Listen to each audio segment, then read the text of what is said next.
Captain Alex Morgan stared at the massive screen in front of him. The view outside showed nothing but empty space and distant stars. His ship, the TCS Horizon, had been traveling for 3 weeks to reach this remote system. The science team said they found something strange on their deep space scans, something that should not exist. "Captain, we are getting close to the target area," said Lieutenant Amy Brooks from her station. She was young but good at her job. Her fingers moved quickly over the control panel as she checked the ship's position. Alex nodded and turned to look at Dr. Lisa Carter. She was the ship's expert on old alien things. Her job was to study anything they found from dead civilizations. She looked excited but also worried. She had been acting strange ever since they started this mission. "Doctor, what exactly are we looking for out here?" Alex asked. He had read her reports, but they were full of big words and theories that made his head hurt. Lisa walked over to stand next to him. She pointed at a small dot on the screen that was getting bigger as they got closer. 3 months ago, our long-range sensors picked up metal signatures in this area. But these signatures are old, very old. And the metal composition matches human technology. Human technology? But humans have only been in space for a few hundred years. There is nothing of ours out here. "That is what makes this so strange," Lisa said. Her voice was quiet, like she was afraid someone might hear her. "The dating shows these objects are at least 10,000 years old. But that is impossible. Humans were still living in caves 10,000 years ago." Commander Jake Peterson looked up from his weapons station. He was a big man with scars on his face from the last war with alien pirates. "Maybe your machines are broken, Doc. There is no way humans had spaceships that long ago." Before Lisa could answer, Amy called out from her station. "Captain, we are close enough to see the objects now," putting it on the main screen. The view changed, and everyone on the bridge became very quiet. In front of them was a sight that made no sense. Hundreds of massive ships floated in space like a graveyard. They were dark and cold, but their shape was clearly human, long and sleek with smooth curves that looked familiar but also different. These ships were huge, much bigger than anything humans had ever built. "My God," whispered Lisa. "Look at the size of them. Those ships are at least 5 miles long each." Alex felt his mouth go dry. The biggest human ship ever built was only 2 miles long, and it took 50 years to build just one.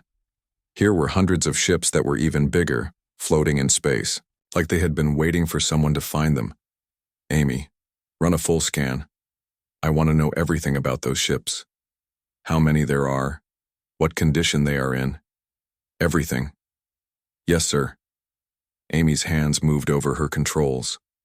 After a few minutes, she looked up with wide eyes. "Captain, I'm reading 212 ships. All of them are intact. No damage that I can see. And sir, they all have power signatures. Very faint, but they are there." Jake stood up from his station. "That means they are still active. Captain, we should be careful. We do not know what those things might do." Alex nodded. Jake was right to be worried. Finding old human ships was one thing, but finding old human ships that still had power was something else entirely. "Lisa, is there any way to tell what these ships were used for?" Lisa was looking at her own scanner readings. Her face had gone pale. "Based on their design and the weapon signatures I am detecting, these were warships, military vessels designed for combat. And Captain, the weapon systems are unlike anything we have ever seen. The power readings are enormous." Suddenly, Amy's station started making loud beeping sounds. She looked at her screen and her face went white. "Captain, we have a problem. I am detecting ships approaching from outside the system.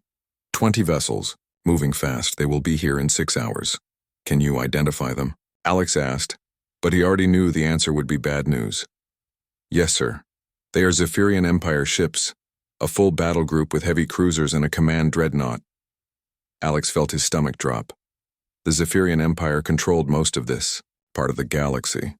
They were strong, cruel, and they hated humans. If they found this graveyard of ancient ships, they would either destroy them or take them for themselves. Humans were barely tolerated by the Empire, and only because they were too small to be worth the trouble of wiping out completely. "Why? Are they coming here?" Jake asked. "This system is in the middle of nowhere." Amy checked her readings again. Sir, I think they intercepted our communications. When we reported the discovery to headquarters, they must have been listening. Alex cursed under his breath. The Zephyrians were always spying on human communications. He should have been more careful. How long until they arrive? 5 hours and 43 minutes, sir. Lisa suddenly grabbed Alex's arm. Captain, look at this. I am getting strange readings from the closest ship. It is like something is waking up inside it. On the main screen, they could see one of the ancient ships starting to glow. Lights were coming on along its hull, and they could see movement inside through the transparent sections. After 10,000 years of darkness, something was stirring. Amy, are you detecting any communications from that ship? Not yet, sir, but wait. She pressed some buttons and listened to her headset. I am getting something now. It is very faint, but it sounds like a scanning beam. The ship is scanning us. Jake moved to his weapons station. Captain, should I raise shields? Before Alex could answer, Lisa called out again. The ship is powering. Up more systems. I am reading massive energy signatures. These readings are much higher than anything our ships can produce. The ancient ship continued to come alive. More lights appeared along its hull, and they could see huge weapon ports opening, like the eyes of some giant beast waking from sleep. The ship was beautiful and terrifying at the same time. Captain, Amy said in a shaking voice, the Zephyrian fleet just increased speed. They will be here in 4 hours now. And sir, there is something else. That ancient ship, it is not just scanning us anymore. It is scanning the approaching Zephyrian ships too. Alex stared at the screen. In 4 hours, a Zephyrian battle fleet would arrive to claim these ancient ships. The Empire would kill any humans who got in their way.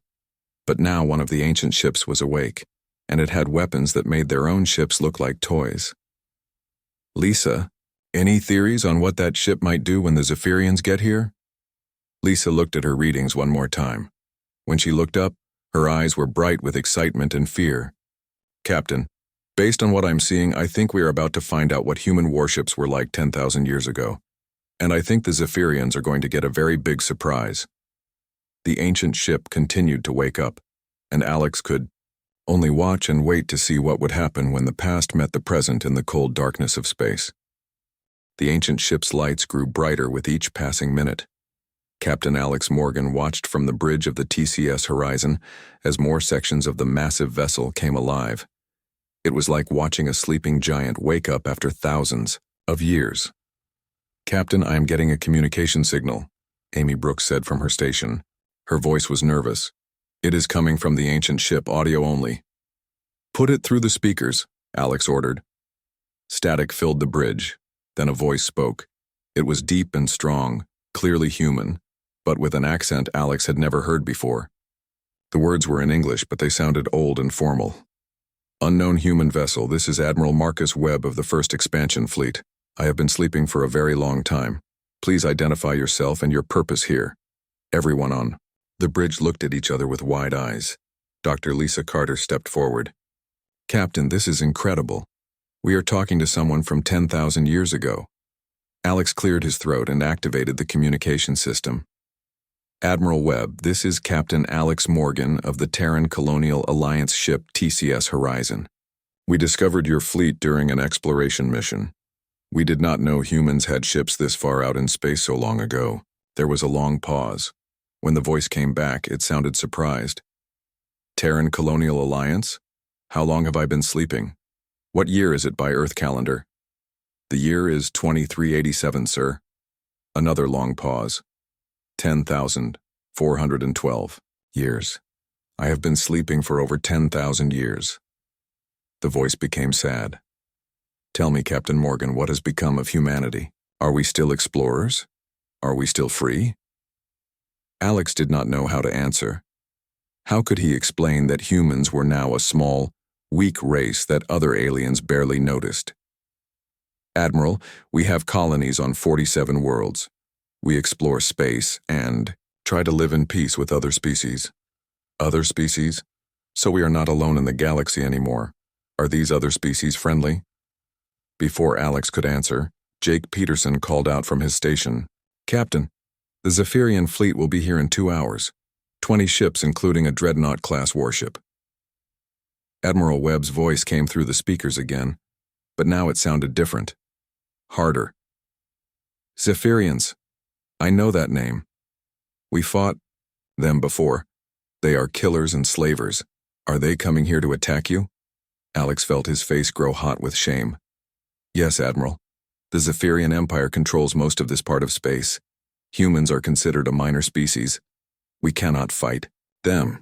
Cannot fight them? The voice was angry now. You are human. We do not bow to anyone. There was a pause. Then the voice became calmer but still firm. Captain Morgan, I am going to wake up my fleet. It is time the galaxy remembered what humans can do. On the main screen, they could see other ancient ships beginning to light up. One by one, the dark hulls started glowing with power. Weapon ports opened like hungry mouths. The ships were beautiful and deadly at the same time. Lisa was reading her scanner with excitement. Captain, the power readings are unbelievable. Each of those ships has more firepower than our entire colonial defense fleet. Amy looked up from her station. Sir, I am detecting movement from 30 more ships. They are all powering up their main systems. Admiral Webb's voice returned. Captain, I am sending data about my fleet to your computers. Study it well. My ships were built for one purpose: to protect humanity from any threat in space. Alex's personal screen lit up with information. What he saw made his hands shake. The ancient ships had weapons that could destroy planets. Their shields could stop any attack. Their engines could travel faster than anything humans had ever built. Admiral, how is this possible? These ships are more advanced than anything we have today. Captain, 10,000 years ago, humans faced a choice. We could stay on Earth and be safe, or we could go to the stars and face whatever was waiting for us. We chose the stars. We built these ships to make sure humanity would never have to fear anyone or anything in space. Jake was studying the weapon, readings on his screen. Captain, look at this. These ships have something called quantum torpedoes. The description says they can punch through any known shield or armor. That is correct, Admiral Webb said. We also have phase cannons that can shoot through solid matter, and reality anchors that can stop enemy ships from existing. Alex did not understand what reality anchors were, but they sounded terrifying. Admiral, what happened to your people? Why did you go to sleep? We completed our mission, Captain. We explored the galaxy and eliminated several species that threatened humanity. Then we came here to wait. We knew that someday, humans would return to deep space. We have been waiting for you. Amy suddenly stood up from her station. Captain, the Zephyrian fleet just dropped out of faster-than-light travel. They are at the edge of the system. On the screen, they could see 20 dark shapes moving toward them. The Zephyrian ships were large and covered with weapons. They looked like metal sharks swimming through space. Admiral Webb's voice came through the speakers, but now it sounded pleased. Excellent. It has been a long time since I had a proper fight. Captain Morgan, please move your ship to a safe distance. You are about to see what human warships can really do. Alex gave the order, and the TCS Horizon moved away from the ancient fleet. On the screen, they could see 50 ancient ships now fully powered and ready for battle. They formed a perfect battle line, like soldiers standing at attention. A new voice came through the communications. It was harsh and alien, speaking in broken human language. Human ships surrender now. You will give us old ships or we destroy you all. Admiral Webb answered before Alex could speak. This is Admiral Marcus Webb of the Human First Expansion Fleet. You are in human space. Leave now or be destroyed. The alien voice laughed. It was an ugly sound. Old human ghost ship think scare us? We crush you like all humans. Very well, Admiral Webb said calmly. You have chosen poorly. The ancient human ships moved forward. They were graceful despite their size, sliding through space like dancers. The Zephyrian ships opened fire first, sending bright energy beams toward the human fleet. The ancient ships did not even try to dodge. The enemy weapons hit their shields and simply disappeared, like drops of water hitting a mountain. Impossible, Jake whispered. Their shields absorbed everything. Now it was the ancient ship's turn to fire. Beams of pure white light shot out from their weapons. When the beams hit the Zephyrian ships, the alien vessels simply vanished. They did not explode or break apart. They just stopped existing. In less than 5 minutes, the entire Zephyrian fleet was gone. 20 ships that had come to conquer were now nothing but empty space. Admiral Webb's voice returned, calm and satisfied. Enemy eliminated. Captain Morgan, it seems I have much to teach you about being human. Captain Alex Morgan stared at the empty space where 20 Zephyrian ships had been just minutes before. His hands were shaking as he tried to understand what he had just seen. The most powerful alien fleet in this part of the galaxy had been destroyed in less than 5 minutes. Captain, Dr. Lisa Carter said in a whisper, those ships just disappeared. They did not explode or break apart. They simply stopped existing. Admiral Webb's voice came through the speakers, calm and steady. Captain Morgan, I would like to invite you aboard my flagship. There is much we need to discuss about the current state of humanity. Alex looked around at his crew. They all looked as shocked as he felt. Admiral, we would be honored to visit your ship. Excellent. I am sending you docking coordinates. My ship is called the Eternal Vigil. 30 minutes later, Alex, Lisa, and Jake were walking through the corridors of the ancient ship. The walls were made of some kind of metal that seemed to glow with its own light. Everything was clean and perfect, as if the ship had been built yesterday instead of 10,000 years ago. A tall man in a strange uniform was waiting for them. He looked human, but there was something different about him. His eyes were brighter than normal, and he moved with perfect grace. Welcome aboard the Eternal Vigil. I am Admiral Marcus Webb. Alex shook the Admiral's hand. It felt real and warm, but he knew this man was not really alive. Admiral, are you an artificial intelligence? Webb smiled. Not exactly, Captain. Before we went to sleep, we transferred our minds into the ship's computers. We are still human, just in a different form. This body is just a projection so we can interact with you more easily. They followed Webb through the ship. Jake was looking at everything with wide eyes. Admiral, this ship is incredible. How does it work? Our ships are powered by controlled black holes, Captain Peterson. Each ship has its own tiny black hole that provides unlimited energy. The hulls are made of self-repairing metal that can fix any damage instantly. Our weapons use quantum technology to erase targets from reality itself. Lisa was taking notes as fast as she could. Admiral, how advanced was human technology 10,000 years ago? Webb stopped walking and turned to face them. Dr. Carter, we were not just advanced. We were the most powerful species in the galaxy. We could travel between stars in minutes. We could build new worlds from nothing. We could even manipulate time and space itself. Then what happened? Alex asked. Why did you go to sleep? Why did humanity lose all of this knowledge? Webb's face became sad. We made a choice, Captain. We had become so powerful that we were no longer truly human. We could live forever, travel anywhere, do anything. But we had lost touch with what made us human in the first place. So we decided to sleep and wait for natural humanity to find us again. They entered a large room filled with screens and control panels. Other figures in ancient uniforms were working at the stations. They all looked human, but Alex could tell they were also projections like Webb. This is Commander Steve Harris, Webb said, pointing to a man with short black hair. He commands our flagship, the Iron Thunder. She is our most powerful warship. Harris nodded to them. Captain Morgan, I have been monitoring your communications with Earth. The Zephyrian Empire has been planning something called Operation Human Harvest. They intend to enslave your entire species. Alex felt his blood go cold. When? Within the next 6 months, Harris replied. They are gathering fleets from across their empire. Over 5,000 ships will attack your colonies simultaneously. Jake stepped forward. Admiral, our entire defense fleet has less than 200 ships. We cannot fight 5,000 Zephyrian vessels. Webb smiled, but it was not a kind smile. Captain Peterson, you will not be fighting alone. My fleet has been sleeping for 10,000 years, waiting for this moment. We have 212 ships, each one more powerful than anything the Zephyrians have ever built. But is that enough? Lisa asked. 5,000 ships against 200 seems impossible. Harris laughed. Dr. Carter, one of our ships, can destroy 100 enemy vessels without taking any damage. Our shields can absorb any weapon they have. Our armor can repair itself faster than they can damage it, and our weapons can erase their ships from existence.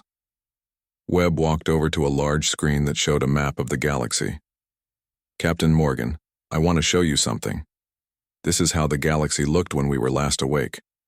The screen showed hundreds of different colored areas. Each color represents a different alien species. Most of them were hostile to humanity. They attacked our colonies, enslaved our people, and tried to wipe us out completely. The screen changed to show the same map, but now most of the colors were gone. Only a few remained. This is how the galaxy looked when we went to sleep. We eliminated every species that threatened humanity. We gave them chances to live in peace, but they chose war instead. Alex stared at the screen. You destroyed entire species? We protected humanity, Webb said firmly. That is what we were built to do, and now we must do it again. Harris turned to Jake. Commander Peterson, I want to upgrade your ship with our technology. You will need better weapons and shields for what is coming. What kind of upgrades? Jake asked. Quantum armor that can repair itself. Energy shields that grow stronger when attacked. Weapons that can destroy multiple targets at once. And engines that can travel faster than light without using the jump gates. Lisa was writing everything down. Admiral Webb, if your technology is so advanced, why not just destroy the Zephyrian Empire completely? Webb was quiet for a moment. Dr. Carter, we could destroy them easily, but we want to give modern humanity a chance to fight for itself. We will provide the tools, but you must choose how to use them. Suddenly, an alarm began sounding throughout the ship. Another projection appeared. This one a woman with red hair. Admiral, we are detecting massive fleet movements throughout Zephyrian space. They are mobilizing everything they have. How many ships, Commander Nina Davis? Webb asked. Over 8,000, sir. They are not just sending their regular fleet. They are calling up reserves, militia groups, and mercenary forces. Every ship they can find. Harris looked at the screen showing the enemy fleet positions. Admiral, they must have received word about what happened to their scouting force. They know we are here. Webb nodded. Then they know the ancient human fleet has awakened. They are scared, and scared enemies make dangerous choices. Alex felt overwhelmed by everything he was learning. Admiral, what do we do now? Webb turned to face him, and his eyes seemed to glow with inner fire. Now, Captain Morgan, we prepare for war. We will teach the galaxy that humans are not the weak species they think we are. We will show them what happens when you threaten humanity. And if they refuse to surrender? Alex asked. Webb's smile was cold as space itself. Then we will do what we did 10,000 years ago. We will remove the threat permanently. 3 days later, Captain Alex Morgan stood on the bridge of his ship, but it looked nothing like before. The ancient humans had upgraded the TCS horizon with their technology. The walls now glowed with soft blue light, and the screens showed information he could barely understand. His weapons could now destroy ships with a single shot, and his shields could stop attacks that would have vaporized his old ship. Captain, Amy Brooks called from her station. Long-range sensors are picking up the Zephyrian Grand Armada. 8,400 ships approaching from multiple directions. Alex looked at the tactical display. Red dots filled the screen, like angry stars. The enemy fleet was massive, larger than anything he had ever imagined. How long until they arrive? 6 hours, sir. Admiral Webb's voice came through the communication system. Captain Morgan, are you ready for this battle? As ready as we can be, Admiral. My crew has been training with the new systems, but 6 hours is not much time to learn 10,000 years of technology. You will do fine, Captain. Humans are natural fighters. It is in your blood. Alex looked around at his crew. They all looked nervous but determined. Jake Peterson was at his weapons station, his hands steady on the controls. Amy was monitoring the communications. listening for any sign of the approaching enemy.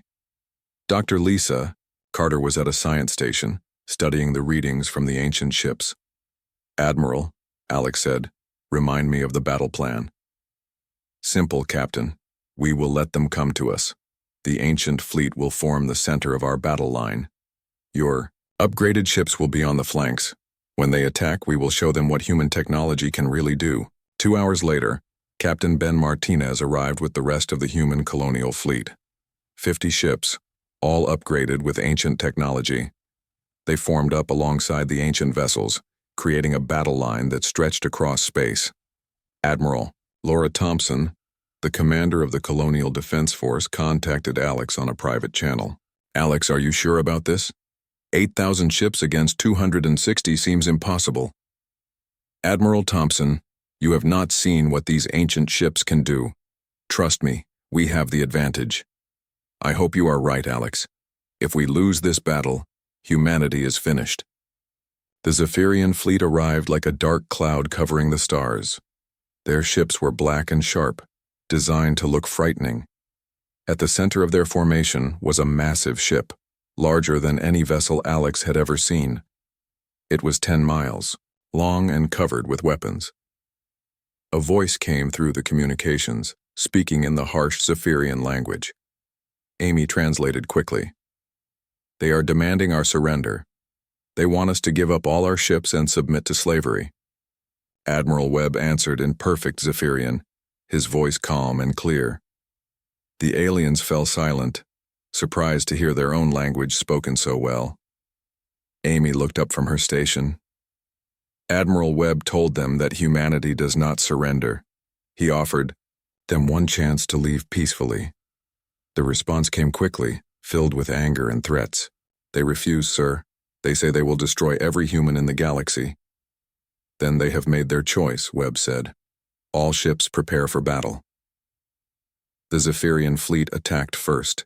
Thousands of energy beams and missiles flew toward the human battle line. The space between the fleets lit up like a deadly fireworks display. Alex watched in amazement as the attacks hit the ancient ship's shields and simply vanished, absorbed without any damage. "Now," Admiral Webb said calmly, "return fire." The ancient ships responded with weapons that defied understanding. Beams of pure white light reached out and touched the enemy vessels.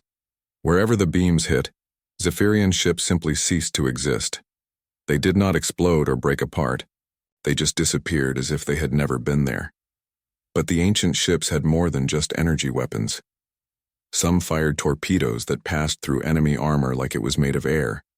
Others used gravity weapons that crushed entire squadrons of ships into tiny balls of metal.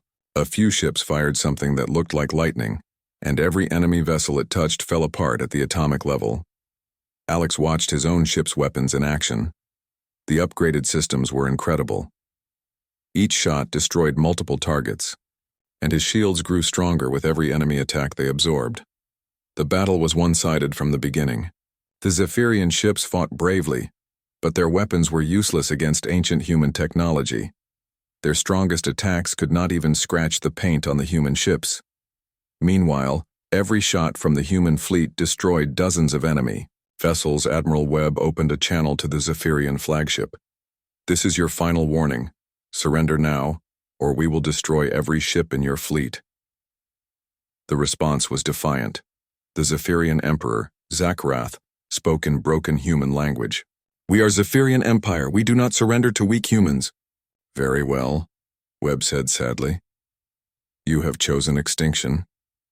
The ancient flagship, the Eternal Vigil, moved forward, its weapons charged with power that made space itself bend and twist. When it fired, the blast was so bright that Alex had to look away. When he looked back, the entire center of the Zephyrian fleet was gone. 300 ships had been erased from existence in a single shot. The remaining Zephyrian ships tried to retreat, but the human fleet was faster. The ancient ships could travel through space like ghosts, appearing wherever they wanted. There was no escape. In less than 2 hours, the mighty Zephyrian Grand Armada was destroyed. 8,400 ships reduced to nothing but empty space and debris. The few surviving vessels sent desperate surrender signals, Admiral Webb's voice filled the communication channels, speaking in dozens of alien languages. This message goes to all species in the galaxy. Humanity has returned to the stars.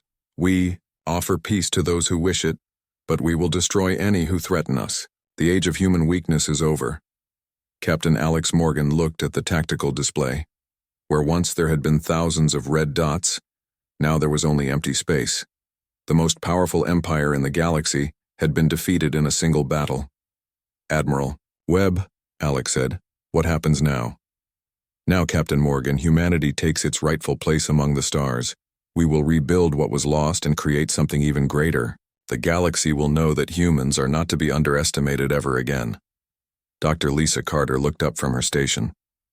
Captain, I am receiving surrender messages from 12 different alien species. They all want to make peace with humanity. Jake Peterson was grinning at his weapons station. I think word is spreading fast about what happened here. Admiral Webb's final message was broadcast across the galaxy. To all who hear this, humanity has awakened. We have returned to claim our place among the stars. Those who come in peace will find friends. Those who come with hostile intent will find only destruction. The ancient human fleet stands ready to defend our people wherever they may be. Alex Morgan smiled as he looked out at the stars. For the first time in centuries, humanity was no longer afraid. They had their guardians back, and the galaxy would never be the same.